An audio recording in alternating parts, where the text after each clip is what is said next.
네, 여러분 좋아하시는 박민영 대변인 나오셨습니다. 안녕하세요. 이병준 기자님 나오셨습니다. 네, 안녕하십니까. 안녕하십니까. 요즘 어떻게 지내십니까, 두 분? 정신없게 지내고 있습니다. 당에 이번 주 내내 의총한 것 같아요. 아, 그렇군요. 네, 그래서 의총 때 또 우리 그 원내 의원님들이 당 대표 어떻게 또 괴롭히나 맨날 그 기사만 나오더라고요. 네, 그런 거 챙겨보고 또 저희가 아니 비판할 거 비판하고요. 전 좀 이해가 안 되는데 국민의 국회의원들은 그렇게 할 일이 없습니까? 아니 할 일이 이게 재밌는 게요. 의총을 열어달라고 요청을 하신 분들이 계실 거 아닙니까? 있죠. 뭐 대안감 이런 저희 10%가 요구를 해야 되니까 10명을 요구를 해야 되거든요. 네. 요청하신 분들이 의총장에 안 계세요.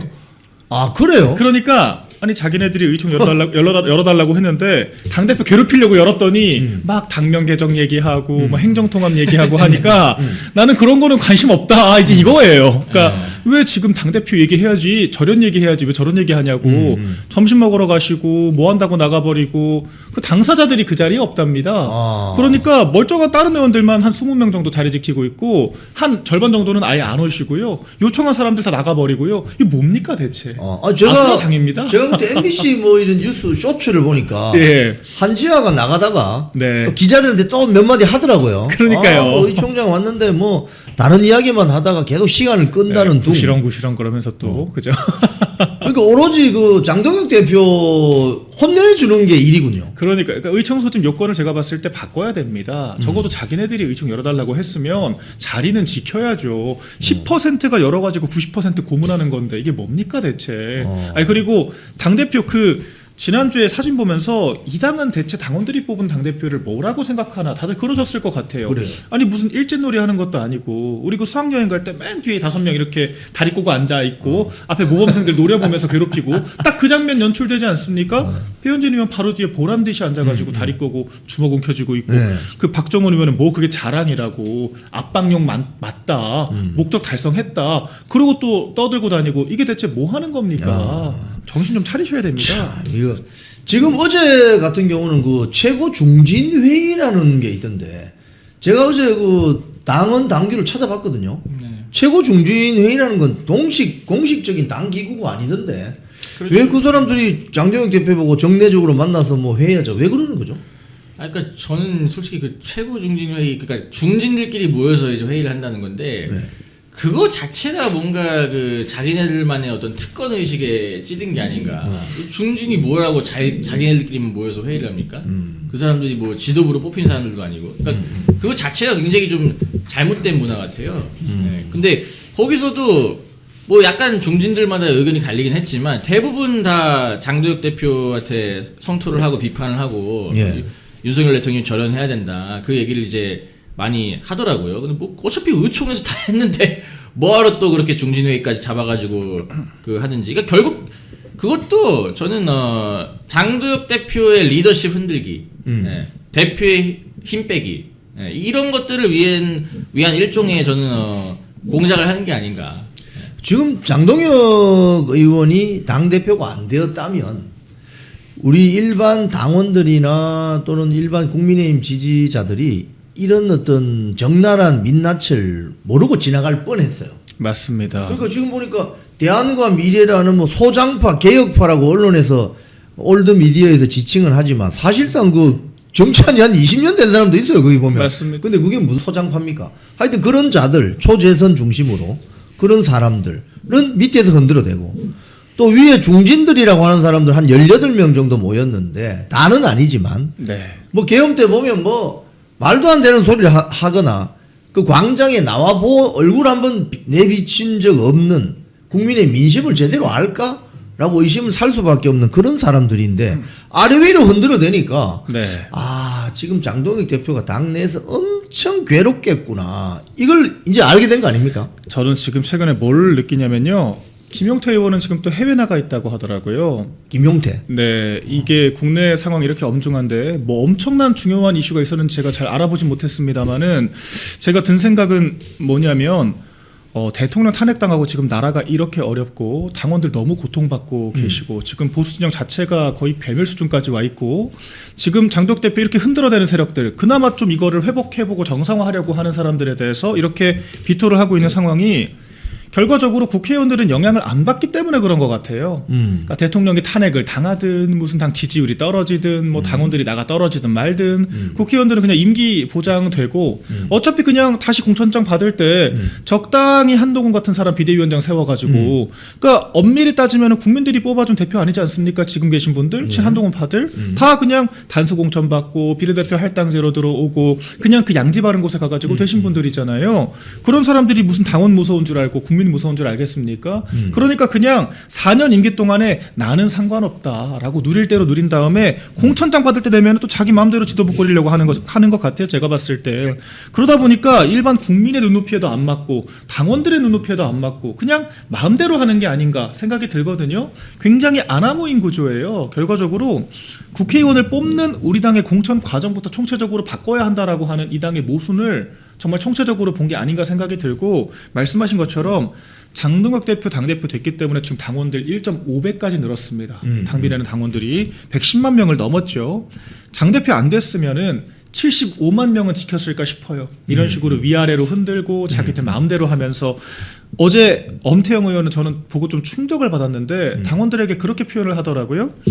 우리 당원들 어제 그 MBS 17%라고 하는데 그 중에서도 한 70% 이상이 윤 대통령 무죄다 이렇게 인식을 하시더라고요. 그렇군요. 이걸 보고 뭐라고 하냐면 야 우리 당원들은 그렇게 생각을 하시는구나 우리가 따라야겠다 이게 아니라 예. 우리 당원들이 국민의 사랑을 받기에는 아직 멀었다. 이게 진짜 표현입니다. 엄태영 의원의 표현이에요. 우리 당원들이 국민의 사랑을 받기에는 아직 부족한 것 같다. 저는 살다가 정당 지지율 하락한 것을 당원들의 인식과 뭐 지식을 탓하는 거는 처음 봤습니다. 이게 정당판 국평호 발언 아니에요? 정당판 개돼지 발언 아닙니까? 당신네들이 모자라고 몰라서 지금 우리 국회의원들은 잘하고 있는데 당원들이 모자라가지고 지지 못 받고 있다. 이게 지금 국회의원이 할 말입니까? 국민의힘에서? 저게 그러니까 누구를 보고 정치하는가를 보면 알 수 있죠. 그러니까 뭐 엄태영이나 이런 자들은 그 당원들을 보고 정치하는 게 아니라 자기 공천 주는 사람만 잘 고르면 되는 겁니다. 그렇기 때문에 이게 상당히 당원들의 당심과 그 당심을 반영해서 그 권한을 위임받아서 뛰어야 되는 선수들 사이에 감정적인 어떤 괴리가 너무나 심각한 건데 지금 그 지지율 조사도 보면 오늘 아침 뭐 17% 나왔다고 하니까 뭐 조중동 올드미들 등이 난리가 나가지고 결국은 장동혁 대표 사퇴하라 뭐 이런 결론을 내는 것 같은데 어떻게 보십니까? 그러니까 이 17% 여론조사가 당연히 이제 좌편향된 그 표본에서 나온 조사일 거예요. 그러다 보니까 뭐 17%는 이제 말이 안 된다고 보는데 다만 이제 저는 그 추이에 대해서는 우리가 좀 그 예의주시할 필요가 있다 이렇게 보는데 왜냐하면 같은 표본 안에서 이게 상승세냐 하락세냐 이건 이제 어떤 큰 흐름을 좀 우리가 분석할 수 있지 않습니까? 근데 이번에 만약에 좀 하락한 게 사실이라고 한다면은 가정을 한다면은 뭐 어떤 원인들이 있을까 분석을 해보면은 일단 당연히 당내 뭐 친한계들 뭐 이준석계 오세훈계를 비롯한 위장업파들이 계속 분탕치고 장 대표 겁박하고 이런 것들에 대해서 아마 당연히 이제 국민들이 당이 하나가 되는 모습을 원했을 텐데 이런 어떤 분열되는 모습을 보면서 빠진 것도 있을 테고요. 또 한 가지는 이제 저희 그 정통 보수층 내에서 지난 몇 주간 좀 이슈가 있었죠. 예. 이 이른바 그 엔추파도스 논란이라고. 예. 그걸로 인해서 제가 볼 때 우리 정통 코어층에서도 분명히 빠진 게 있을 거예요. 그래서 치토스. 치토스. 치토스, 뭐 추파추스, 뭐 엔초이 파스타 뭐 여러 가지 있는데. 새로운 버전이 또. 버전이 많아요. 하여튼 이런 것들로 인해서 지금 뭔가 보수도 결집이 안 되고 어떤 이 당내의 어떤 이미지도 안 좋아지고 이러다 보니까 좀 만약에 하락을 했다면은 하락한 게 아닐까 좀 분석을 해보는데 그렇다 해도 17%는 말이 안 되는 거죠. 요거는 그냥 표본을 갖다가 저는 사실상 조작이라고 봅니다. 왜냐면은 뭐 갤럽도 그렇고 MBS도 그렇고 본인들의 그 표본이 누가 봐도 다른 여론조사에 비해서 좌편향적이라는 게 이미 다 드러났잖아요. 그러면 표본을 좀 고쳐야 돼요. 표본을 좀 다시 바로 잡아야 되는데 그걸 안 하고 그냥 우리는 계속 이 표본으로 조사를 하겠다. 저는 이거 자체도 표본이 편향됐다는 걸 알면서도 계속 그 표본을 고집한다. 저는 이것도 일종의 조작이 아닌가. 그래서 저는 당 차원에서 MBS와 갤럽 조사에 대해서는 좀 목소리를 내야 된다고 봐요. 설사 그 조사에서 더 불리한 위치에 간다 하더라도 저는 당 차원에서 좀 뭔가 견제구를 좀 날려야 되는 거 아닌가. 너무 대놓고 이런 식으로 조사를 하니까. 그리고 기다렸다는 듯이 조중동이랑 위장업파들이 딱 나오자마자 거의 신난 것 같아요. 아주 신났죠 지금. 사설, 조선일보 사설, 동아일보 사설 난리가 났습니다. 오늘 우리 이 두 분이 오시니까 열기가 나서 조금 뜨거운데 창문을 조금 열어주시겠습니까? 네, 시원한 바람 좀 들어올 수 있도록. 그러니까 이 전화 면접으로 여론조사 할 때와 자동응답 ARS로 할 때가 차이가 있는데 많이 나죠. 제가 지난 기사를 이렇게 검색해 봤더니 윤석열 당시 대선 후보, 이재명 대선 후보 때 그런 기사가 있어요. 뭐냐니까 전화 면접원이 꼬치꼬치 캐물으면은 샤이 보수들은 좀 응답하기를 꺼린다. 그럼요. 그래서 5에서 한 10%포인트 차이가 난다. 이게 지금 정설인 것 같아요. 근데 지금 오늘 발표된 MBS 이건 다 전화 면접을 아닙니까? 심지어 여론조사 꽃은 한 1년 동안 국민의힘 지지율이 20%에 머물고 있습니다. 네. 그러니까 이런 거 보면은 여론조사 구체적인 수치보다 올라가느냐 유지되느냐 내려가느냐 그럼 내려가면 왜 내려가느냐 이런 걸 좀 더 볼 필요가 있지 않겠습니까? 그렇죠. 이제 추세만 보는 것이고 우리나라 전화면접 조사는 좀 방법이 많이 잘못됐어요. 지난 대선도 거의 다 틀렸고요. 이번에 저희 전당대회 같은 경우에도 김문수 후보가 2배 넘게 이긴다고 했지만 결과는 장덕 대표의 승리였지 않습니까? 맞습니다. 그러니까 완전 틀린 조사를 지금 하고 있고 왜 그러냐면 무당층이 30%가 잡힙니다. 그러니까 우리나라에서 투표장에 가시는 분들은요 국민의힘 아니면 민주당을 찍습니다.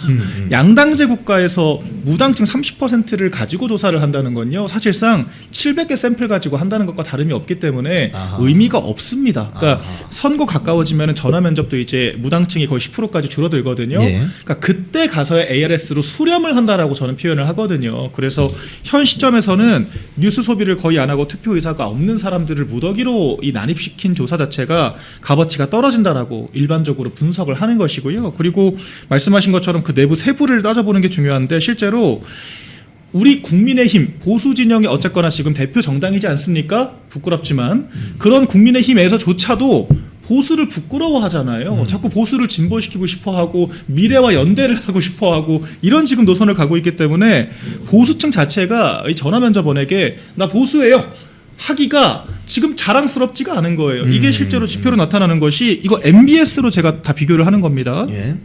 윤석열 정권 집권 초기에 그 한 1000명 샘플 중에 나 보수예요라고 하신 분이 한 320명 정도 됐어요. 예. 한 30% 넘었습니다. 그리고 우리가 지난 탄핵 국면 때 2025년 2월경 있죠. 한창 탄핵 열기 뜨거울 때 반대.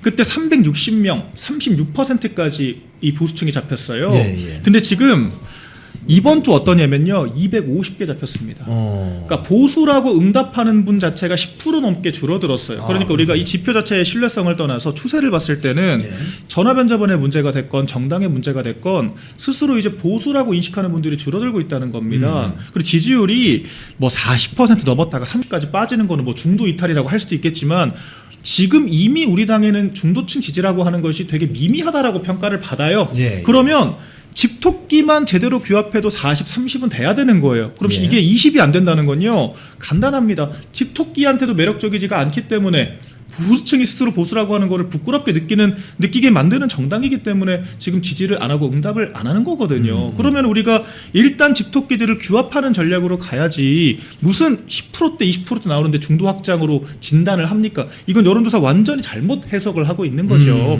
그렇기 때문에 오히려 이 17% 지지율을 무겁게 받아들이려면 집토끼들 우리가 너무 신경 못 쓴 게 아닌가, 우리가 보수라고 하는 것을 부끄럽게 만든 게 아닌가라고 하는 것을 돌아봐야 한다라고 생각을 하는데 뭐 저륜이니 뭐니 엉뚱한 진단을 하니까 문제라고 하는 것이고요. 실제 어제 조사를 또 보면 재밌는 게 윤석열 대통령 이 어떤 선고에 대해서 사형이 맞다, 무기징역이 맞다, 무죄가 맞다, 삼지선다로 조사를 했거든요. 무죄라고 하는 응답이 MBS 조사에서 23% 나왔습니다. 그러니까 국민의힘 지지율이 17%인데 윤 대통령 무죄다가 23%예요. 그러니까 이거는 윤 대통령은 지지해도 국민의힘 지지 안 한다는 분들이 더 많다는 겁니다. 그렇죠. 그리고 심지어 장동혁 대표 직무평가가 23%였어요. 긍정이. 그러니까 정당이 당대표보다 지지를 못 받고 있는 겁니다. 우리 권영세 비대위원장 때는 권영세 비대위원장 20% 나왔거든요. 예. 당 지지율 40% 넘을 때. 예. 그러니까 그때는 당이 훨씬 잘 나갔다고요. 예. 그러니까 당의 노선을 지지하는 겁니다. 비대위원장 지지 안 해도. 지금은 반대예요. 대표는 지지하지만 당은 싫다. 그런 문제의 원인이 어디에 있습니까? 당에 있죠. 당에. 당과 당을 구성하는 원내 의원들. 그러니까 100% 당대표를 믿고 맡긴 다음에 당대표한테 책임을 물어야죠. 당대표는 할 만큼 하고 있는데 본인들이 발목 잡으면서 막상 지지율 떨어지니까 기다렸다는 듯이 튀어나와가지고 당대표 노선이 잘못됐다. 절윤을 안 해서 그렇다. 그렇게 얘기하는 것 자체가 굉장히 여론조사를 자기들 멋대로 해석을 하고 있다. 이렇게 평가를 합니다. 당대표 그 어떤 지지율이 당 지지율보다 높게 나온다. 그러니까 반대로 한동훈이가 당대표 시절에는 지지율이 계속 하락 추세였거든요. 가다가 비상계엄이 터지고 윤석열 대통령이 구속되니까 갑자기 윤석열 대통령 지지율이 팍 급상승을 해요. 그러니까 당 지지율도 같이 따라서 올라갑니다. 제 기억으로 52%까지 윤석열 대통령에 대한 지지도가 나온 걸로 저는 언론 보도된 거 기억을 하는데, 뭐 이런 어떤, 그리고 장동혁 대표가 작년 8월 26일 취임하고 나서 또 지지율이 살살살살 올라갔습니다. 올라갔는데 갑자기 꺼지기 시작하는 것이 뭐 한동훈이나 뭐 배현진이나 김종혁이나 이런 분탕 세력들이 있어서 그런 것 같은데, 장동혁 대표가 2번 정도 정말 그 회심의 카드를 보여주죠. 24시간 필버. 그게 작년 연말이고, 또 올해 들어와서는 8일간의 단식. 근데 올려놓으면 꺼지고 올려놓으면 꺼지고, 이거 어떻게 해야 됩니까? 그러니까 장도혁 대표가 다 올려놓으면은 그걸 이제 당내 분탕 세력들이 끌어내리고 있는 형국인데, 그러니까 이게 지금 저 조사에서 딱 그 진실이 나오잖아요. 당 대표의 지지율이 당의 지지율보다 높다. 예. 그러니까 이걸 가지고 어떻게 당 대표한테 탓을 합니까? 이 통계적으로 당 대표 지지율이 더 높게 나왔는데, 그러니까 이거는 완전히 그 장도혁 대표 책임이 없다는 게 저는 이번에 통계적으로 증명이 됐다고 봐요. 그래서 이거를 저는 좀 우리 우파들이 좀 많이 얘기를 했으면 좋겠고, 아까 박명현 대변인님 말씀하셨다시피 지금 물론 이게 뭐 저는 그 정확한 조사는 아니라고 보지만 어쨌든 20%가 안 나온다는 거는 보수층 자체가 보수가 아예 결집이 안 됐다는 거잖아요. 집토끼조차 지금 제대로 못 잡았다는 건데, 보수가 그래도 우리나라에서 30% 이상은 되죠. 되죠. 네, 30% 이상은 되는데 17%면 거의 절반 아닙니까? 그러니까 저는 이거는 지금 중도 확장 이런 거를 지금 얘기할 단계가 아니라고 봐요. 그러니까 이런 지금 조사가 계속 지금 리얼미터 같은 경우도 뭐 30%대 나오는데, 저는 정통 보수만 제대로 규합을 해도 저는 30%대 이상은 나와야 정상인 상황이다. 그러니까 실제로 민주당 지지를 보면요, 무슨 짓을 해도 40%가 상수입니다.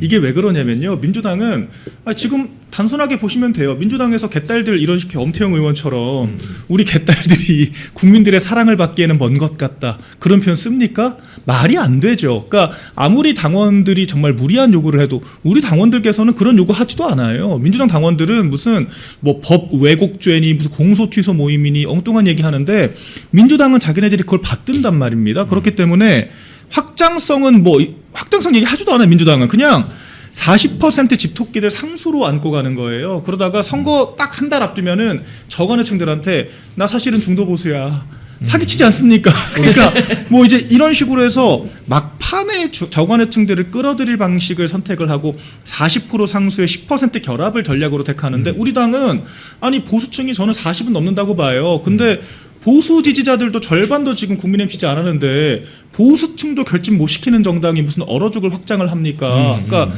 선거공학에 대한 기본적인 개념 자체가 잘못된 거예요. 그리고 우리 당의 지지율이 이렇게 왔다 갔다 한다고 하는 것은요, 집토끼들 무서운 줄 알아야 한다는 겁니다. 지금 아직도 원내에는 무슨 집토끼들은 상수라서 어쨌거나 투표장 나오면 국민의힘 찍어주고 안 찍는다니까요. 그렇죠. 탈당하십니다. 투표장 안 나온다고요. 투표율과 지지율과 당원 가입률 다 변수가 되는 것이고, 지표가 보이는데 아직도 당원들 모욕하고 상수라고 보고 집토끼라고 막 무조건 투표장 나올 거라고 생각하는 것 자체가 착각이고, 민주당 같은 대전략이 기본이 되어야 한다라고 저는 봅니다. 네. 지금 그 장동혁 대표 흔드는 세력들을 이렇게 보면 뭐 중진들도 있고 뭐 초재선도 있는데, 이른바 그 뭐 추파춥스, 치토스 그 이야기 조금 하죠 뭐. 근데 이분들 왜 이러는 겁니까? 그러니까 이게 이제 이제 엔추파도스가 그거 아닙니까? 베네수엘라에서 가짜 야당, 예, 이제 그 마두로한테 매수당해서 야당인 척 위장을 했던 가짜 야당 얘기하는 건데, 네. 아니 이거 뭐 국민의힘이 그 사실상 가짜 야당, 가짜 위장 우파들에 의해서, 그러니까 위장 우파 아니에요. 그러니까 우리가 항상 써왔던 말이고, 항상 우리가 다 알던 건데, 이제 갑자기 그게 그 용어가 이제 막 올라오면서 뭔가 국민의힘 전체가 그렇다, 이렇게 지금 뭔가 인식이 퍼지고 있는 것 같아요. 근데 우리가 좀 구분을 할 필요가 있거든요. 네. 지금 그 이른바 엔추파도스라고 불리는 세력으로부터 당을 지키고 그 사람들에 맞서 싸우고 있는 게 현 장도혁 지도부 체제지 않겠습니까? 그렇죠. 그러니까 그걸 좀 구분을 해야 되는데, 뭔가 그냥 좀 마음에 안 드는 게 있으면 이 사람들 다 한패구나. 예, 이렇게 그냥 규정을 지어버리고 기대를 져버리고 그냥 새 판 짜자. 뭐 다른 당으로 가자. 뭐 이런 움직임들이 있어요. 그러다 보니까 지금 보수 안에서도 이런 지금 분열이 있으니까 이게 지금 뭐가 되겠습니까? 그러니까 저는 이게 굉장히 좀 심각한 문제라고 보고, 실제로 그 당 내에서도 제가 취재한 바로는 이 문제로 인해서 지금 뭔가 지지율이 좀 정체되는 주요한 요인으로 지금 보고 있다 하더라고요. 이게 굉장히 심각한 문제입니다. 근데 제가 좀 뭐 얼마 살지 않았지만 제 경험상으로 네. 도둑이야라고 하는 사람이 도둑일 가능성이 큽니다. 어허. 불이야라고 하는 사람이 불을 낸 방화 용의자일 가능성이 큽니다. 네. 왜? 그렇게 이야기하면 자기는 일단 빠질 수 있으니까. 그렇죠. 엔추파도스 주장하는 사람들이 저 위장 우파다 이러면 본인이 위장 우파일 가능성이 크다. 실제로 그렇죠. 그 위장우파 엔추파도스 정의가 그거더라고요. 가짜 야당이다. 그러니까 여당 도와주는 야당이다. 야당이 견제를 원래 해야 되잖아요. 야당 역할을 못 한다는 건데, 지금 사실 그 엔추파도스라고 하는 주장을 장동혁 지도부한테까지 뒤집어 씌우는 그런 행위들이 결과론적으로 지도부를 흔드는 결과가 되면서 지지율 빠지잖아요. 그렇죠. 그럼 그 지지율 빠지는 것들이 저런 분탕 세력들한테 명분을 주는 거예요. 코봐라, 장동혁 지도부가 자꾸 한동훈 징계하고 배현진 징계하니까 떨어지는 거 아니야? 라는 식으로 명분을 준단 말입니다. 누구 도와주고 있습니까 지금? 한동훈, 배현진 도와주고 있는 거고요. 민주당 도와주고 있는 거예요. 지금 법 왜곡죄를 넘어서 조희대 지금 대법원장 탄핵안까지 지금 올리겠다라고 하고 있는데, 왜 저렇게 안한무인으로 할 수 있습니까? 내부에서 싸워야 될 에너지를 지도부 흔드는 데 쓰니까 결과적으로 유인이 뭐가 됐건 지도부 흔든다라고 하는 결과는 한동훈계나 그분들이나 똑같은 거 아닙니까? 지금 댓글에 지금 서문시장에 한동훈이 나타났는데 배신자 이러면서 뭐 난리가 났답니다. 지금 뭐 대구 시민들께서 서문시장 오셔가지고 한동훈 배신자 이러면서 지금 뭐 따라다니면서 난리라고 합니다. 지금 한동훈이 오늘 이제 서문시장 갔는데 이 왜 가죠? 대구 왜 가죠? 이 한동훈이 뭐 대구에 연고가 있습니까? 아무것도 없죠. 대구 왜 가죠, 근데? 요거는 이제 그 재보궐선거에서 요번에 이제 대구시장 후보로 만약에 이제 현역 의원이 대구시장 최종 후보가 된다. 그럼 이제 그 지역구가 빌 거 아닙니까?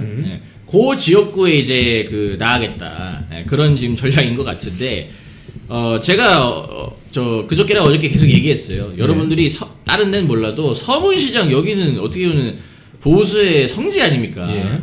서문시장에 한동훈이 방문한다. 여러분들 가만 냅두시면 안 된다. 강력하게 항의해야 된다. 네가 여기가 어디라고 네가 기어 들어오냐? 강력하게 항의를 해야 된다고 제가 말씀드렸는데, 지금 잘하고 계신 것 같아요. 뭐 그런 소식이 들렸네요. 아니 어제 그 대구 매일신문에 보니까 그 아줌마 그러니까 엄마 부대 버스들을 동원해 가지고 대구로 버스를 타고 간대요. 근데 그 사람들이 대구에 뭐 국회의원이 한동훈이가 나오면 표 줄 사람들은 아니잖아요. 그럼요. 버스 대절을 한다는 것 자체가 그 지역에 안 사는 분들이 지금 가고 있다는 거잖아요. 네. 그 지역에 있는 지역 주민들만 봤을 때는 사실 저한테도 다 그렇게 얘기하시더라고요. 한동훈 온다는데 정말 부글부글 피가 끓는다. 대구가 만만하냐. 이렇게 얘기를 많이 하시고요. 실제로 유승민 전 대표 같은 경우만 하더라도 대구 가면은 진짜 문매 맞지 않습니까? 한동훈은 사실 그와도 비견될 수 없을 정도의 정말 희대의 배신자예요. 그러니까 이명박 정권 때 선임행정관으로 그 정권의 녹을 먹었으면서 그 비서관 자기가 수사해가지고 구치소 넣었죠. 그리고 박근혜 대통령 30년 구형 본인이 했죠. 본인 입으로. 그리고 윤 대통령 탄핵까지 당정관계 파탄 내고 당 말아먹고 그렇게 보수파 대통령을 3번 연달아 그렇게 공격을 했으면서 탄핵까지 이끌었으면서 이제 와서 내가 계엄을 막았고 내가 보수의 적장자다 이런 소리 하고 있으면 얼마나 기가 막힙니까? 그리고 최근에도 황당했던 게 한동훈이 그렇게 얘기를 했다더라고요. 대구가 그러니까 당신의 대구의 연고가 뭐가 있냐니까 나의 정치적인 출생지랍니다. 정치적인 출생지. 뭐 헛소리예요 그게? 그러니까 한동훈이 보수했던 적도 없는데. 비대위원장 제 말이요. 자꾸 보수란 말 갖다 쓰는 것 자체도 불쾌한데 본인이 이제 비대위원장하고 처음 대구 가니까 사람들이 그렇게 좋아했다는 거예요. 근데 그게 본인 인기입니까? 어쨌거나 윤석열 정권의 황태자라고 하는 타이틀을 안고 있었던 시점이었고 윤 대통령과 제대로 적확하게 교류를 하면서 선거를 이끌어줄 거라고 하는 기대가 있을 때니까 그때 그랬던 건데 나 그때 인기 많았다. 대구 가니까 대구 시민들이 너무 좋아하더라. 그 옛날에 그 향수에 젖어가지고 자기가 이제 정치적인 출생을 했다 이렇게 얘기를 하더라고요. 이게 무슨 풀 뜯어먹는 소리입니까? 누가 이런 걸 공감을 하겠습니까? 그런 이 시민들의 기대를 배신으로 화답한 게 누굽니까? 본인이잖아요. 이제 그 업보를 질 때가 됐다고 생각을 하고요. 조호영 의원도 이제 불쾌감을 드러내더라고요. 대구에서 그런 외진 허용한 전례가 없다라고 불쾌감. 왜냐면 얼마나 불쾌합니까? 지금 3일 내리 지금 자기 그 개파 국회의원들 데리고 왔다 갔다 하고 있는데 어제도 보니까 박정원, 배현진, 우재준, 정성국 의원이랑 한동훈이랑 뭐 찻집 갔다가 뭐 어디 밥 먹고 막 사진 찍고 그러더라고요. 어제 벌써 모였어요? 5명 사진 찍고 돌아다니고 있습니다. 저 너무 황당한데 오늘은 또 한 번 10명 간다고 하는데 지금 뭐 남의 지역구 가서 뭐 하는 겁니까? 대체? 아니 우재준이 뭐 거기 따라다니다가 막 문자 폭탄 맞고 이러던데. 네. 아니 뭐 배현진, 뭐 박정원 등등이 따라간다면 이거는 사실은 그 개파 정치 하지 마라. 또는 해당 행위로 이거 윤리위 제소해야 되는 거 아닙니까? 그 국민의힘 당원 단계에 그게 있더라고요. 개파 정치를 불용한다. 예. 네, 그러니까 이거 명백한 해당 행위고 그 사실은 당 내에서 해당 그 개파 활동을 하는 것도 해당 행위지만 이건 일반적인 케이스도 아니잖아요. 당에서 해당 행위와 범죄, 여론조작 범죄로 제명된 사람과 그렇죠. 같이 엄밀히 말하면 같이도 아니고 그 밑으로 기어 들어가서 하수인. 네, 하수인 노릇을 하고 있는 거 아닙니까? 그러니까 이런 건 사실 전례가 없을 것 같아요. 한국 정치 사상 양당의 역사를 다 통틀어 봐도. 그래서 저는 이게 이미 그 첫날에 우재준이 이제 그 한동훈 수발을 들었을 때 이 논란이 터졌잖아요. 그런데 우재준이 그 다음날 또 나타납니다. 그러다가 이제 배현진, 박정훈, 뭐 정성국까지 끼고요. 오늘은 아예 10명이 또 모여가지고 서문시장까지 간다고 하는데 저는 이거는 그냥 당원들과 당 지도부를 무시하는 거예요. 네, 그냥 우리는 우리 갈 길 간다. 저 사진 있네요. 사진 한번 띄워줘 보세요. 저기 저 사진 박정훈, 한동훈, 우재준, 배현진. 제일 오른쪽이 누군가요? 정성국입니다. 제일 오른쪽이? 네, 정성국. 하여튼 뭐 갈비집 같은데 그죠? 이 와중에 한동훈 그 자세가 왜 이렇게 기계예요 항상 보면은. 저기 뭐 저기 대구도 찍은 사진인가요? 네, 그렇습니다. 오른쪽은 정성국 아닌 것 같은데 얼굴이. 하여튼 맨 오른쪽은 누군지 모르겠어요. 아마 뭐 정성국 맞을 겁니다. 아마 저 같이 찻집도 가고 그래서 뭐 인스타그램에 또 올라오고 하더라고요. 네. 100년 역사 장인. 미도 뭐 무슨 집인데? 미도 다방? 미도 다방. 미도 다방. 그럼 저기가 그 찻집에서 나온 장면인가 보네요. 네. 그렇군요. 근데 뭐, 이게 저러고 돌아다니고 있군요 지금 대구에서. 황당합니다. 그러니까 지금 우리 당에서 지금 무슨 일이 펼쳐지고 있느냐? 지금 우리 당사 압수수색 당하고 있습니다. 그렇죠. 압수수색 당하고 있어요. 지금 서문시장 가신 분들, 지금 혹시나 가고 계신 분들 계시면은 정말 부끄러운 줄 아셔야 되고요. 지금 우리 당원들의 명부를 지금 털어가겠다라고 또 하고 있는 상황이거든요. 한 번 이미 전수조사 했지 않습니까? 아무것도 안 나왔잖아요. 또 지금 저러고 야당 탄압하고 있는 건데 지금 저러고 있고 당사 상황을 빼더라도 지금 국회에서는요 무한 6박 7일 필리버스터 일정 지금 진행되고 있습니다. 법 왜곡죄에 대한 필리버스터 지금 진행하고 있거든요. 근데 지금 저렇게 나란히 앉아가지고 시덕거리면서 차나 마실 지금 계제입니까? 남의 지역구에서. 그리고 저거는 단순하게 개파 분행 원칙을 떠나서요. 이 군법으로 치면 이적죄요, 이적죄. 그러니까 지금 한동훈 씨가 우리 당원이 아니잖아요. 제명시켰지 않습니까? 우재준 본인이 속한 지도부에서 제명을 했잖아요. 근데 지금 저기서 지금 뭘 하고 있는 겁니까? 아니 본인이 지금 단순하게 대구로 마실라 간 게 아닙니다. 견학 간 것이 아니라 지금 지역구 물색하는 거라고 본인 입으로 공공연하게 얘기를 하지 않습니까? 지역구 쇼핑. 그렇죠. 지역구 지금 물색하고 있는 건데 선거 캠페인을 하고 있는 상황에서 아무리 후보 등록을 안 했다지만 저런 식으로 사실상 선거 운동을 도와주고 있고 하나라도 기사 더 나게 도와주고 동행한다는 것 자체가 이거는 전쟁 상황에서 적군을 도와주는 겁니다. 그러고 보니까 이 사진을 그대로 두세요. 그러고 보니까 지금 한동훈이가 만약에 그 대구에 뭐 어디 나온다면 네. 지금 제명됐기 때문에 무소속으로 나오거나 그렇죠. 또는 뭐 어떻게 뭐 저 요소를 부려가지고 민주당 뭐 지지하는 뭐 후보가 되거나 이럴 텐데 그렇게 되면 국민의힘 후보와 경쟁을 해야 되는 그렇죠. 상대 관계가 형성이 되는데 그러면 여기 박정훈이나 뭐 우재준이나 배현진은 상대 당을 돕기 때문에 아까 말씀하신 대로 이적 행위다. 해당 행위자로 볼 수가 있겠네요.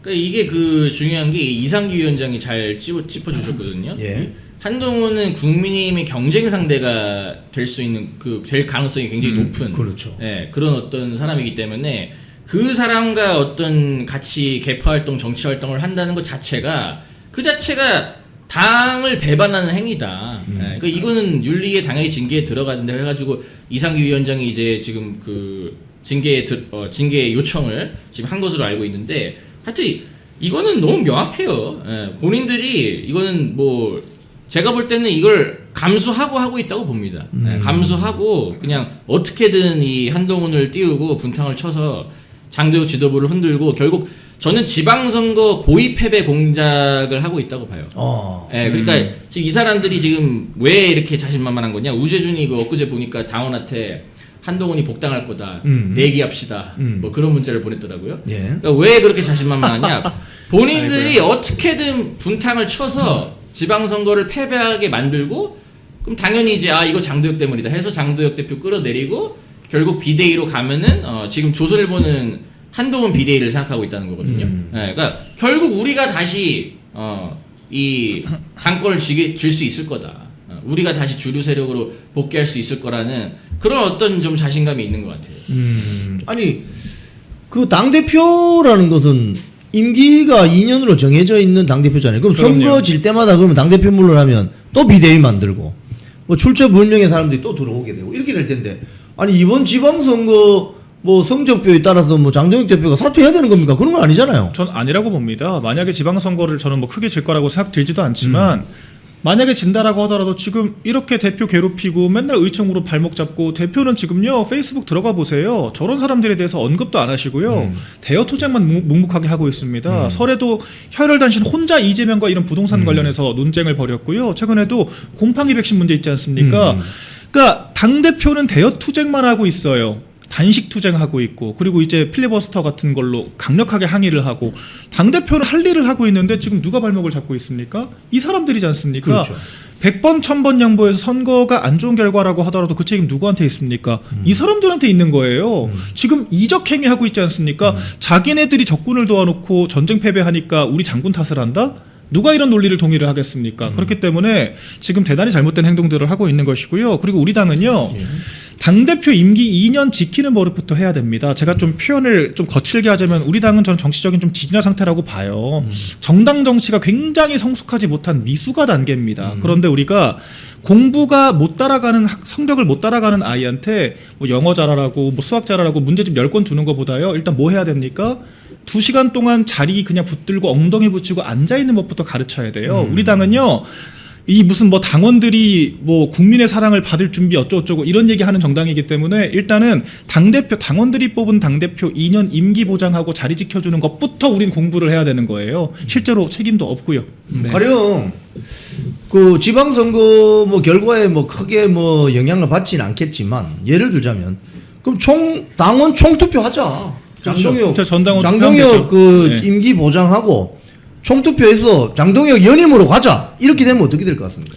그러면 뭐 무조건 장도혁 대표 연임 되죠. 네, 왜냐면은 최근에 이 당원들이 어마어마하게 추가적으로 가입을 하지 않았습니까? 예, 계속 하고 있어요. 네, 그래서 지금 110만을 넘어서고 있는데 그 이번에 그 가입하신 분들이 누구냐? 한 달이 아니잖아요. 네, 정통 보수층입니다. 정통 보수층이 장도혁 지도부 지지하고 지키겠다고 들어온 거거든요. 네, 그래서 저는 당원 투표 뭐 100번 하면 저 100번 다 이긴다고 봅니다. 네, 이미 지금 그 당원들의 이 당내 지형도가 이 당원들의 이 성향 자체가 1년 전, 2년 전에 비해서 굉장히 많이 바뀌었어요. 정통 보수가 다 밀고 들어왔기 때문에 네, 저는 장도혁 대표가 무조건 이긴다고 보고 지금 장도혁 대표만한 그러니까 어떻게 보면 당 대표 체급의 정치인들 중에 장도혁 대표만큼 당원들의 이 목소리를 잘 반영할 수 있는 인물이 또 있을까? 없다고 보거든요. 네, 그래서 저는 미리 우리가 좀 그 작업에 착수를 해야 된다고 봅니다. 그러니까 무슨 얘기냐면은 지방선거를 우리가 솔직히 잘 모르잖아요. 뭐 이기면 좋겠지만 만에 하나 질 수도 있지 않습니까? 근데 진다 하더라도 이거는 누가 봐도 장도혁 대표 때문이 아니잖아요. 그래서 전 장도혁 대표가 지방선거에 진다 하더라도 당원들이 어떻게든 연임을 시킬 수 있는. 그러니까 당원들이 그냥 명령하면 되는 거예요. 당원들이 장도혁 너 당대표 계속해라. 당원들이 명령하면은 장도혁 대표가 들어야 되는 겁니다. 예, 그래서 저는 그런 어떤 그 분위기, 설사 지방선거가 어떤 뭐 우리가 기대하지 않는 어떤 결과가 나온다 하더라도 장도혁 대표를 연임시킬 수 있는 그런 어떤 분위기를 우리가 좀 미리 만들어 놔야 된다고 생각합니다. 그러니까 이게 당의 주인은 당원이잖아요. 국가의 주인이 국민이듯이 당의 주인은 당원입니다. 그리고 당원들께서 이런 확고한 생각을 지금 가지고 계세요. 우리가 시중 여론조사 뭐 여연 내부까지 갈 것도 없이 시중 여론조사를 보더라도 장동혁 대표 체제로 가야 한다가 80% 내외가 나오고요. 그리고 장동혁 대표가 추구하는 노선이 맞다라고 하는 응답, 심지어 그것이 윤 대통령에 대한 것일지라고 하더라도 80% 내외가 나와요. 찬성률이. 그렇게 우리가 상황들을 봤을 때는 지금 당원들이 원하는 이게 노선인 것이고요. 우리 당이 왜 지금 이렇게 이념 정체성이 망가지고 집토끼들도 못 잡고 있습니까? 당대표 끌어내리면 누가 지금 오겠습니까? 그러니까 지금 김무성 전 대표가 조선일보 방송 나와서 얘기하잖아요. 비대위 꾸려야 되고 그다음에 당원 비율 낮춰야 한다. 이런 얘기를 당당하게 하거든요. 떠오르는 지금 얼굴들이 있지 않습니까? 장도혁 대표 만약에 물러나면요. 만약에 김무성, 그다음에 뭐 김종인, 한동훈 정말 공포가 따로 없어요. 그럼 또 들어와가지고 너네들이 무슨 보수 우파야 민주당 이중대나 해 하면서 뭐 경제 민주화 하라고 하고 무슨 기본소득 강령 만들고 뭐 자기들끼리 또 막 비대위 막 이 민주당 출신들 데려와가지고 뽑아놓고 이게 바로 확장이고 사과고 절연이다 이러고 있겠죠. 그러니까 국민의힘이 이런 짬통당이 되는 겁니다. 그렇게 하면 안 되고요. 지금 그리고 당의 주인인 당원들께서 80% 가까이 80% 오히려 이상 되는 사람들이 이분들 싫다는 거예요. 당신네들이 가는 방향이 아니라 장동혁 가는 방향이 맞다라고 인식을 하세요. 그러면은 본인들이 비대위로 그 비대위 같은 꼼수를 가지고 지도부 들어올 생각을 할 게 아니라 창당을 하셔야죠. 나가서 자기들끼리 창당해가지고 개혁 막은 세력들이 뭐 얼마나 자칭 개혁 막은 세력들이 얼마나 인기 있는지 평가 받아보면 되지 않습니까? 그렇죠. 왜 본인들을 거부하는 정당에서 전당대회 할 자신이 없어가지고 끌어내리고 비대위 만들어서 정당판 내각제로 들어올 생각을 하냐. 이 얼마나 야비합니까? 좀 정치적으로 부끄러운 줄 알아야 됩니다. 예. 자, 사진 좀 내려주세요. 꼴 보기 싫답니다. 그러니까요. 우리 시청자님들께서 꼴 보기 싫어요. 네. 점심시간이어가지고. 예. 제가 저 사진을 이렇게 박아놓는 이유는 역사적인 기록으로 남겨놓기 위해서입니다. 자, 그러면 당대표를 이제 제가 이제 이 정당 구조를 보면 우리 그 국민의힘 당원 당규를 보니까 이 정당 조직이 사실 위원회 조직이거든요. 그러니까 임명직 조직이 아닙니다. 이건 임명직 조직이 아니고 위원회 조직인데 임명직 조직과 위원회 조직의 가장 큰 차이는 하나는 임명직 조직은 문서 생산해서 지시하면 실행하는 조직이고 네. 위원회 조직은 합의제 기구거든요. 그럼 이 합의의 가장 핵심이 뭐냐면 정당으로 치면 당원 총투표. 그렇죠. 가령 합의제 기구의 비싼 게 이제 노동조합 조직인데 노동조합 조직의 제일 큰 의결권을 가지고 있는 것은 조합원 총회입니다. 그죠? 조합원 총회가 정당에서는 전당대회. 그럼 전당대회를 통해서 당대표를 뽑는 게 가장 강력한 의결 기구인데 맞습니다. 그 다음에 뭐 전당대회, 전국위원회, 상임전국위원회, 그리고 최고위원회 이렇게 돼 있거든요. 그러니까 지금 최고위원회 조직 위에 이제 여러 가지 의결 기구가 있는 거예요. 그럼 주인은 누구냐? 당원입니다. 당원. 맞습니다. 당연합니다. 당원이 야 장동혁 당대표 연임하세요. 이러면 연임되는 거예요. 그럼요. 그죠? 근데 쥐들이 뭔데 뭐 끄집어 내려서 뭐 비대위를 만들고 이건 사실은 정당의 주인인 당원들의 권한을 도둑질하는 거거든요. 그렇죠. 그죠? 이걸 막으려면 어떻게 해야 됩니까? 지금부터. 당연히 전당원 투표 지금 그래서 당원 단계상으로도 주요 의제들에 대해서 전당원 투표 활성화한다. 활성화한다라고 저희가 이미 얘기를 한 것이고요. 예. 무슨 우리가 이 누구 때문에 선거를 이겼니 졌니 누구 때문에 지지율이 떨어졌니 올랐니 이거를 국회에서 판단할 일이 아니에요. 당의 노선을 국회가 판단할 일이 아닙니다. 말씀하신 것처럼 무슨 최근에 대한과 미래는 당의 노선에 대해서 의원 투표를 붙여보자 하는데 왜 그걸 의원 투표를 하죠? 당의 노선을 왜 의원들이 정합니까? 그러니까. 본인들이 지금 당원들을 대표를 안 하고 있잖아요. 그러니까 우리가 뽑은 대표자들이 오로지 우리의 대표자 역할을 할 때 그 사람들한테 우리가 투표를 맡기는 거죠. 우리 대한민국이 나아갈 방향을 우리가 뽑지도 않은 북한에 있는 사람들한테 물어볼 수 없지 않습니까? 그렇지. 그렇기 때문에 당연히 우리가 우리 당원들에게 그 노선을 물어봐야 되는 건데 당원 투표로 이길 자신이 없으니까 의원들이 하겠다는 거예요. 본인들이 뭔데요?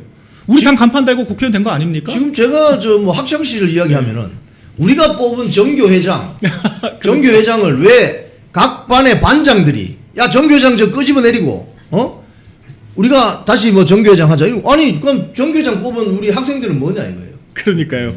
그 이야기 아닙니까? 네. 그 비대위라는 게 그 제가 박미연 대변인님 그 하신 말씀 중에 그 이게 정당판 내각제다.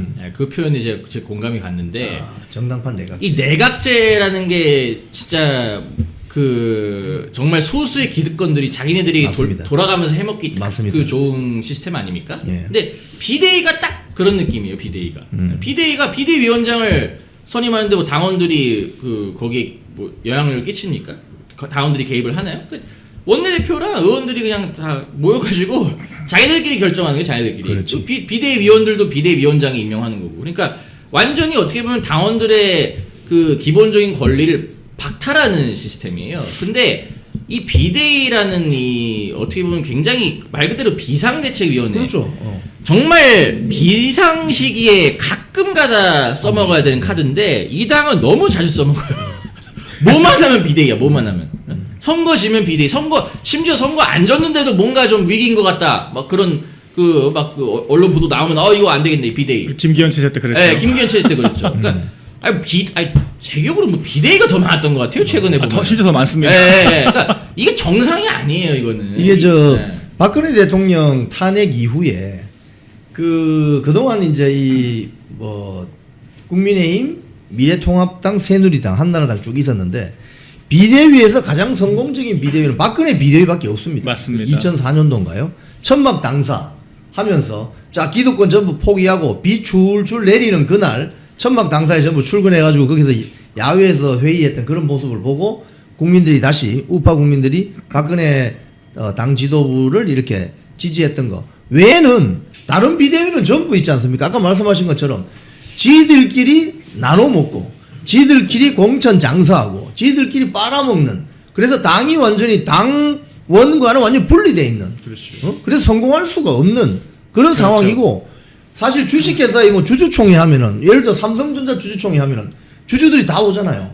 그럼 주주들이 영업 실적 안 좋으니까 당신 나가 이러면은 거기 뭐 전무든 뭐 부사장이든 다 잘립니다. 이사 다 나가야죠. 다 잘립니다. 네. 영업 실적이 안 좋으면. 근데 주식회사도 그렇게 하는데 여기 당이라는 조직에서 당비를 내는 당원들이 의사도 물어보지 않고 쥐들끼리 나눠 먹으면 이거는 완전히 당이 산으로 가는 거 아니겠냐고요. 정당 민주주의 자체를 완벽하게 부정을 하는 거죠. 그러니까 정당 민주주의 근간이 뭡니까? 당원들을 중심으로 당원들이 원하는 방향을 가라고 우리가 당의 대표를 공천을 하는 거지 않습니까? 그렇죠. 근데 그렇게 공천받은 사람들이 그러니까 당원과 싸우는 국회의원은 비유하자면은 국민들이랑 싸우는 정치인이랑 똑같은 거예요. 국민을 설득하고 국민을 받들어야 될 정치인이 국민과 싸우는 겁니다. 그러면서 자기들이 무슨 그렇다고 민심이라도 안고 있습니까? 뭐 대한과 미래 한동훈에게 뭐 민심이 지지를 합니까? 그것도 아니잖아요. 근데 마치 민심을 무기로 막 당심 80%는 부정해도 되는 것처럼 한줌인 것처럼 표현을 하는데 그 자체가 대단히 적절하지가 않고 정당 민주주의 헌법을 부정하는 그런 게 반헌법적인 작태라고 저는 보여집니다. 예. 지금 그 당 안에 있는 사람도 문제지만 지금 뭐 지방선거 유력 뭐 후보들로 분류되는 사람들도 지금 가령 서울시장 오세훈 그렇죠. 계속 당 지도부를 공격하잖아요. 이런 사람은 공천 주면 됩니까? 저는 그 어제 이정현 그 공관위원장이 예. 이 기존의 지자체 단증 보고 때로는 자기 자리를 내려놔야 그게 정치의 완성이다. 전 누가 봐도 이거 오세훈 시장 겨냥한 게 아닌가 싶거든요. 예. 네, 근데 모르겠어요. 뭐 아예 과감하게 컷오프를 할지 아니면은 뭔가 이제 오세훈을 좀 견제하려는 목적으로 이제 말씀을 하신 건지 뭐 우리가 두고 봐야겠지만 저는 오세훈은요 서울시장 이길 생각이 없다고 봐요. 맞아요. 왜냐면은 본인이 누구보다 잘 알아요. 서울에서 인기가 없다는 걸. 아니 시정을 말아먹지 않았습니까? 우리가 봐도 말아먹었는데 이 그냥 일반 국민들 입장에서 봤을 때 어떻게 했어요? 그래서 서울시정 자체를 말아먹었고 서울시 내에서 여론이 너무 안 좋기 때문에 저는 오세훈이 어찌어찌 해서 경선에서 이긴다 하더라도 본선에서 이길 가능성이 거의 없고 그걸 본인이 누구보다도 잘 알고 있다고 봐요. 그래서 미리 뭔가 이제 핑계거리를 만드는 거죠. 이거 내가 인기가 없어서 진 게 아니고 이거 장도혁 때문에 진 거다. 장도혁이 내 말 우리 말 안 들어서 진 거다. 윤호개인 노선 포기 못해서 진 거다. 요렇게 이제 핑계를 대려고. 그게 이제 하나가 있고 또 하나는 본인이 뭔가 그 당권에 좀 욕심이 있는 것 같아요. 그러니까 본인이 뭔가 예를 들면 이번에 지방선거를 국민의힘이 져서 그러면 장도혁 지도부 끌어내리고 이제 예를 들면 본인이 뭔가 비대위원장으로 들어간다든지 아니면 뭐 그 이후에 뭐 또 당대표를 노린다든지 뭐 여러 가지 방법들이 있지 않겠습니까? 근데 일단은 장도혁을 끌어내려야 된다. 끌어내려야 우리 같은 이 위장업파들이 다시 당내에서 주류 세력이 될 수 있다. 이런 어떤 공감대가 오세훈뿐만 아니라 위장업파들 이 친한계들 오세훈계 이준석계들 사이에서 다 좀 퍼져 있는데 오세훈 시장도 당연히 이제 같은 인식을 갖고 있겠죠. 그래서 그런 어떤 두 가지 생각 때문에 저는 의도적으로 분탕을 칠 목적으로 저는 장도혁 대표와 지도부를 공격을 하고 있다고 봐요. 제가 봤을 때 지도부 그 비대위라는 시스템을 금지시켜야 돼요. 제가 봤을 때. 그러니까 비대위 하고 싶으면 당원들의 70% 이상 압도적 찬성이 있어야 한다. 이렇게 규정 바꿔야 돼요. 왜 그러냐면 박근혜 비대위는요 누구 끌어내리고 비대위 한 게 아니라 그렇죠. 정말 당의 위급한 상황을 극복하기 위해서 자발적으로 지도부를 해체하고 비대위를 꾸린 거잖아요. 근데 그 이후 지도부들은 왜 비대위가 문제냐면요 정말 뭐 극복을 하려고 비대위를 하는 게 아니라 누구 끌어내릴 명분 만들어가지고 남 끌어내리고 자기들 올라가려고 비대위 언급을 하는 식으로 지금 패러다임 바뀌었거든요. 그런 식으로 비대위 악용되면 안 됩니다. 비대위가 당원들 의사 무시하고요 당권 찬탈의 수단이 되면 안 되는 거예요. 그렇기 때문에 전 이거 한번 제안 드려볼까 싶습니다. 비대위라는 걸 꾸리려면요 정말 당원들의 압도적 찬성에 의해서 지금 우리가 노선을 바꿔야 할 때고 결기를 보여줘야 할 때라고 하는 것이 전당원 투표로 확실하게 수치로 입증됐을 때만 비대위를 한다. 이렇게 해야 되는 거예요. 제가 봤을 때 장동혁 대표에 대한 제한적으로 대표에 대한 재신임을 할 것이 아니라 아예 규정 바꿔야 됩니다. 비대위라는 시스템이 너무 악용되고 있고 민주당 보세요. 아무리 이 당무 잘못한다고 해서 비대위 얘기 섣부르게 꺼냅니까? 안 하죠. 정청래가 무슨 갑자기 당원들 허락도 안 받고 무슨 조국당이랑 합당하겠다 이런 얘기해도 비대위 얘기 나오니까 안 나와요. 그러니까 이런 상황들 봤을 때 지금 당원 당규 자체가 굉장히 허술하고 잘못돼 있고 시스템을 불안정하게 만들기 때문에 뭐만 하면 비대위 얘기 안 나오게 만들기 위해서라도 이거 당원 당규 개정해야 됩니다. 제가 봤을 때. 제가 보면 2000년 초에 그러니까 좌익 정당 계열에서 벌어졌던 일들이 뭐냐면 민주당의 이제 소위 말해서 원초적인 지분을 갖고 있던 DJ 계열 정치 세력이 노무현을 중심으로 하는 노사모 계열에서 이렇게 축출이 되잖아요. 그러면서 저쪽은 좌파 대중주의 정당의 기틀을 마련하게 되는데 결국 그 자리 주도권을 누가 가져가냐 하면 운동권들이 가져갑니다. 운동권들이 가져갑니다. 특히 뭐 주사파 활동을 했던 운동권들이 가져가서 지금 이 정청래 당대표 뭐 이인영, 우상호 우리가 알고 있는 송영길 뭐 등등 이런 어떤 세력이 생기는 것인데 20년 만에 우파 정당인이 국민의힘에도 그와 유사한 지금 일이 벌어지고 있는 것 같아요. 혹자나 뭐 조중동이나 올드미디어든 이거 자중질환이다 분열이다라고 폄훼하지만 실제로는 장동혁 당 지도부가 새로운 대한민국의 우파 중심 당원 중심의 우파 정당주의를 지금 만들고 있는 산통을 겪고 있다 이렇게 생각하는데 어떻게 보십니까? 그러니까 이 보수의 질서가 사실은 그 YS의 3당 합당으로 YS 3당 합당으로 YS가 그 온갖 그 자기 그 위장업파 똘만디를 데리고 오면서 보수가 그때부터 어떻게 보면은 굉장히 좀 무너졌다고 볼 수 있는데 저는 그 무너진 보수를 다시 바로 세우는 작업을 하고 있다고 봐요. 그러니까 이 YS계 같은 위장우파들이 아닌 그 전에 어떤 정통 보수 세력이 다시 헤게모니를 잡을 수 있는 그런 어떤 판을 장도혁 대표가 지금 만들고 있다고 보고, 그게 다 어떻게 보면 지금 이 당헌당규 개정이라든가 여러 가지 역사 투쟁이라든가 이런 것들을 통해서 발현이 되고 있다고 봅니다. 그래서 이런 것들을 보면은 지금 장도혁 대표는 단순히 당 내에서의 어떤 정치 투쟁을 하고 있는 것뿐만 아니라 정말 이 역사 전쟁, 헤게모니 전쟁을 하고 있다고 봐요. 그러니까 우리가 장도혁 대표를 지켜야만 이 헤게모니 전쟁에서 승리를 할 수 있다. 다시 정통 보수가 보수의 헤게모니를 잡아올 수 있다. 이렇게 좀 말씀드릴 수 있을 것 같아요. 어떻게 보십니까? 네, 저 이거 진짜 진지하게 좀 추진을 해야 됩니다. 이거 당원분들께서도 한번 고민해 보시면 좋겠어요. 언제든 해체될 지도부라는 생각이 드니까 당권 흔드는 거예요. 그러니까 지도부가 굳건하고 당원들이 지탱하고 있는 한 지도부가 계속될 거라는 생각이 들면요. 방송 나가서 뭐만 하면 비대위 타령하고 이 지도부로 선거를 치를 수 있겠냐 없겠냐 타령하는 거 못할 겁니다. 그럼 적어도 이 당권이 무서워서라도 함부로 말 못하고요. 지도부 못 흔들거든요. 근데 지금은 저희 당도혁 지도부 한번 돌이켜보시면은 장동혁 대표 지도부 당대표 당선됐을 때부터 뭐 얼마 버티겠냐, 무슨 연말에 지출 안 하면 끌어내려야 된다, 무슨 지방선거 치를 수 있겠냐, 뭐만 하면은 지방선거 치를 수 있겠냐, 이 얘기 나오거든요.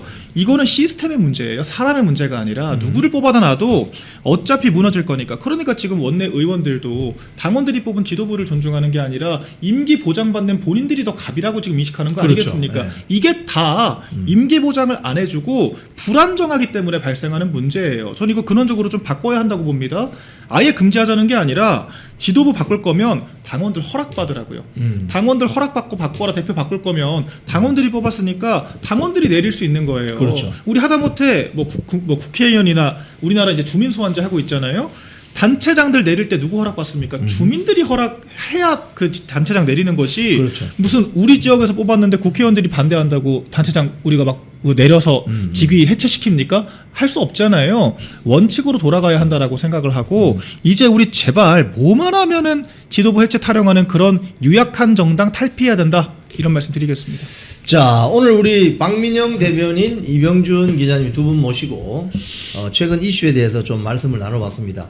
우리 이 두 분은 굉장히 젊은 청년 정치인으로 분류할 수 있겠는데 앞으로 대한민국을 책임지고 나갈 그 책임이 무겁습니다. 오늘 방송 정리하면서 우리 한마디씩 시청자분들께 말씀 좀 해주실래요? 하여튼 제가 요즘 박민영 대변인이랑 굉장히 방송을 자주 봬요. 네, 같이 많이 하고 있는데 빨리 국회에 좀 투입을 시켜야겠다는 생각이 왜냐면은 지금 박민영 대변인 정도 이 투쟁력, 그 다음에 이런 어떤 투쟁을 하는 것도 강하게 투쟁을 하되 정밀해야 되거든요. 근데 저는 그 강력함과 정밀한 두 가지를 다 갖추고 있는 게 박민영 대변인이 아닌가. 그래서 좀 빨리 좀 국회에 투입을 시켜야 될 것 같아요. 좀 약간 본인도 좀 답답해하고 있는 게 보여요. 그래서 일당 100입니다. 하여튼 빨리 좀 국회에 좀 가셨으면 좋겠습니다. 예. 마지막에 비행기 태우셔가지고 제가 몸둘 바를 모르겠습니다. 근데 우리가 이렇게 이병준 기자님 같은 정말 스피커들과 함께 여러 자리 하면서 오늘 이렇게 같이 토론하다 보니까 좋은 아이디어들이 저도 이 자리에서 좀 떠오르는 것 같아요. 그래서 이런 게 바로 좀 토론의 함이고 우리가 또 함께 이렇게 얘기를 하면서 좀 당을 건강하게 만드는 이 정번합의 과정이 아닌가 생각이 들거든요. 이런 사실 순간들도 장동혁 지도부 체제이기 때문에 가능한 거다라고 저는 봅니다. 그렇기 때문에 우리가 우리 당원들께서 뽑은 지도부에 대해서 정말 소중하게 생각을 해야 된다라는 생각이 들고, 이런 말씀은 저희가 당원들께 할 것이 아니라 우리 국회의원들을 조금 가르치고 계도를 해야 되는 부분이 아닌가 생각을 해봅니다. 앞으로도 열심히 하겠습니다. 예, 오늘 두 분 바쁜 시간 내주셔서 출연해주셔서 감사합니다. 쿵TV를 사랑하시는 시청자 여러분, 대한민국은 지금 체제 전쟁 중입니다. 연성 파시즘 체제로 갈 것이냐, 아니면 자유민주주의 체제를 지킬 것이냐, 이를 위해서는 결단과 용기가 필요합니다. 민주당의 정보통신망법이 통과되어서 오는 7월부터 시행이 됩니다. 이렇게 되면 언론 자유 훼손은 물론이고 자유우파 유튜버들의 산업 생태계에 심각한 지장이 예상됩니다. 여러분, 어떻게 해야 되겠습니까? 여러분들의 도움이 필요합니다. 여러분들이 우잘사 회원에 가입하셔서 대한민국 체제전쟁에 승리하고 국민의힘 장동혁 지도부를 지켜내고 정보통신망법을 비롯한 언론 자유를 심각하게 훼손하는 여당발 공세에 대응해 주시기 바랍니다. 우잘사 회원 많이 가입하셔서 함께 가는 여정을 만들어 갑시다. 감사합니다.